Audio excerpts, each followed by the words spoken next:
Hello once again, good friends. Welcome, new subscribers. I'm Brian from Apex Detail. Going through your emails today, and by the way, just be patient. I'm trying to go through every email and get back to everyone and answer them thoughtfully. Try to help you out as much as I can. Going through a couple today, a few of them asked, what pads do I use? How many times do you clean your pads during a correction? When do you clean it? How many corrections can you get out of pads? What do you use to clean them? What tools do you use? I'm going to answer that and as many of those questions today in this video here. When it comes to when do I clean my pads during a correction, well, it's going to be between every pass or before I add new product to the pad to get back to work. And I'll show you exactly how I do that and what I use. How many pads do I need per correction? It really depends. It's really subjective. Sometimes I can get around a smaller vehicle with just 2 pads, cleaning it out in between every pass. Sometimes it takes multiple pads. It depends what I'm using. What do I use? I use wool pads to cut using the rotary. I don't use foam pads until I get to the finishing process. Then I'll use either the white real soft finishing polish pad or the black application pad to finish. Now, what do I use? It really depends. It depends on what I'm using. If I use a wool pad, I'll show you in the video what I use. I'll use a combination of chemical and tool. Sometimes I'll just use chemicals. Sometimes I'll just use a tool to clean them. Let's get out into the shop and I'll show you exactly what I mean. Okay, let's go through some of the chemical and mechanical resources that we have to clean out pads. We're going to start with the more economical ways to do it and work our way up from there. And yes, I use Tide, cut 20-to-1. It cleans wool, it cleans foam, just like it does fabric and other materials in the wash. And I also use it for interiors as well. Keeps costs down. You can get many uses out of a $5 container of the Tide Cold Water Clean. I'll just use a brush. I'll start up the rotary and apply the brush to it. This is just a small detailing brush, and this is the first way you can do it. This is a quick, easy way if you have no access to air whatsoever. This process is exactly the same on a foam pad. Okay, the next method will be just any all-purpose cleaner. Cut it 5-to-1, cut it 4-to-1.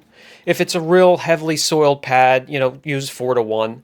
Spray it on liberally, let it soak for a couple minutes, and then use a brush. Again, if you have no hookups whatsoever, if you have no air, if you don't have access to an air compressor, just use a brush like this and start up the machine, let it run on low speed, and you can easily get it cleaned just like this on both wool, microfiber, and foam pads. Any cleaner like that is effective. However, there will be a residue left behind on the pad, which you can then transfer to the panel. And I'll show you later on in the video what I use to neutralize it. I have a peroxide spray. I have one mixed. I have one that's already ready to use. And I'll just spray it onto the pad, massage it in with my fingers, and then set it down, let it go. It will be nice and soft. The residue will disappear. Okay, moving right along, I have an IP solution, which is 25% isopropyl alcohol, the rest just water. I'll spray it onto the pad, I'll start up the machine, and I'll use forced air alone. And that alone is very effective. It's one I use a lot. Here's another chemical you can use. This one's from Chemical Guys. It's used to remove waxes and oils from seals and corners and rubber and plastic trim. It also works great on pads. Cleaning out your pads, spray it on there. Again, start up the machine, and I'll use forced air. Very effective. And here is the neutralizer I was talking about. This one is a ready-to-use peroxide finisher. This is a PNS product here, Rennie Doyle. Just spray it on. I'll massage it in with my fingers and just let it go. It softens up the material, the bristles, the lint, and will neutralize any residue that you could transfer back onto the panel. You can easily make your own, pick some peroxide up from any pharmacy, mix it 50-50 with water. And here is a dedicated pad cleaner. This is Poor Boy's Tornado, and this works well. I use this on my wool pad. Just spray it on, let it sit for a couple seconds. You can agitate it with a brush, you can massage it in with your fingers, or you could just blow it out with forced air once again. Very, very effective.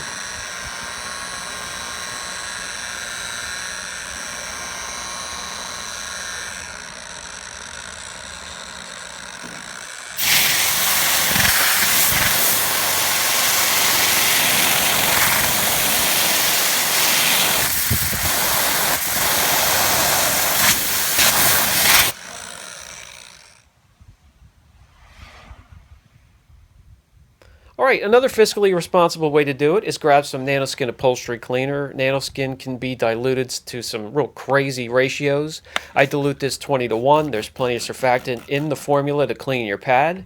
Spray it on and do the exact same process. Massage it in, use a brush, or blow it out with forced air.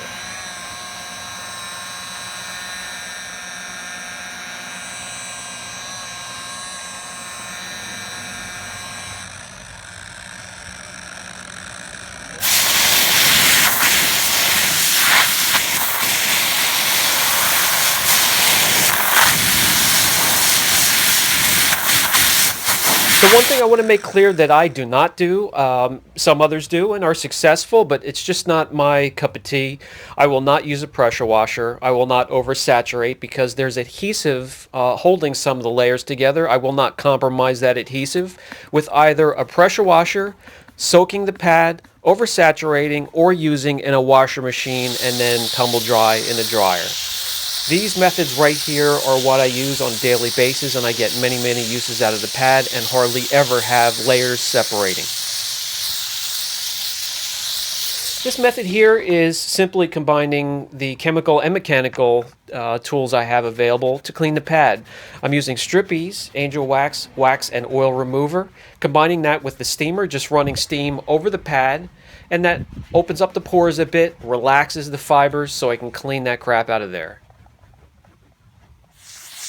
You can also go ahead and use the brush attachments, either the plastic bristles or the boar's hair. You can also wrap a microfiber around the head of some of the attachments and hold it, or you can also use tie wraps to keep the microfiber around and clean it that way.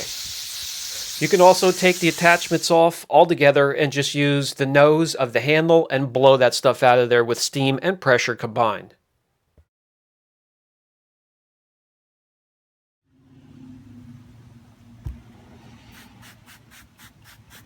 If at the end of the day I have a pile of pads to clean, I want to get through them rather quickly, I'll grab attachments for the drill, combine that with some chemicals, and quickly get through them.